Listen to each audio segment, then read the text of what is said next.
सचानोरमणम् देवकी परमानन्दम् गुरुर्ब्रह्मा गुरुर्विष्णु गुरुर्देवो महेश्वर गुरु साक्षात् परब्रह्म तस्मै श्री गुरवे नमः। ब्रह्मसदं केवलं ज्ञानमूर्तिं द्वन्द्वातीतं गगनसदृशं तमेवस्यापि लक्ष्यम् एकनित्यं विमलमचलं सर्वधी साक्षिभूतं भावातीतं त्रिगुणरहितं सद्गुरुं तन्नमामि। श्रीगुरुदेव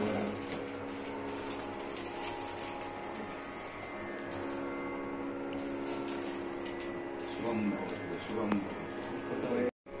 आज गुरुपौर्णिमा, त्या गुरुपौर्णिमेच्या निमित्तानं सर्वांना शुभेच्छा व्यक्त करतो।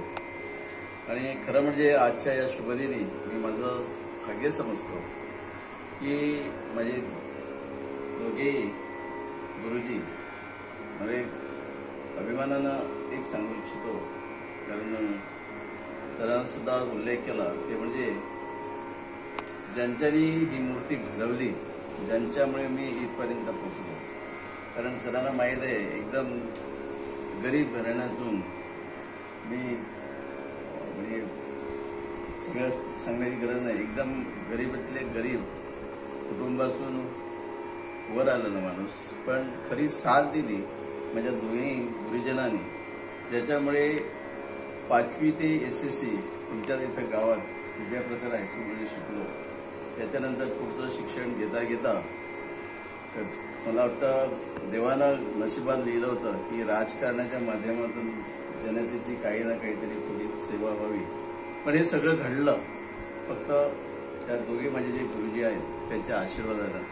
परत एकदा मी परमेश्वराशी मागणी मागतो की अशा माझ्या या गुरुजनांना उत्तम असं आरोग्य आणि भरपूर आयुष्य देवं, जेणेकरून माझ्यासारख्या शिष्याकडून त्यांची कितीतरी आणखी पुढे वर्ष त्यांच्या आशीर्वाद घ्यायची मला म्हणजे प्रामुख्यानं आजच्या गुरुपौर्णिमेच्या दरवर्षी येतो त्या दिवशी त्यांचा आशीर्वाद घेण्याची मला संधी आहे।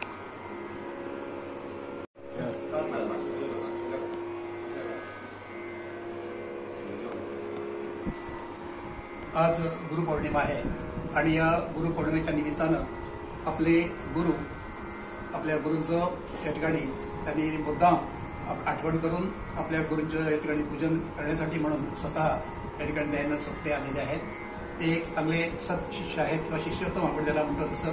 कुठेही जरी आम्ही चार चौघामध्ये दिसलो तरी सुद्धा ते स्वाभिमानानं सांगतात की माझे गुरु जे आहेत या गुरुमुळेच मी या चांगल्या गोष्टीकडे जाऊ शकलो किंवा चांगला घडवू शकलो, आम्हाला घडवणारे आहेत असं म्हणून नेहमीच उल्लेख करतात। आणि त्यामुळं त्यांच्याबद्दल आम्हालाही तसाच आदर आहे, आपुलकी आहे, प्रेम आहे आणि हे आमचं जिवंत राहणार आहे।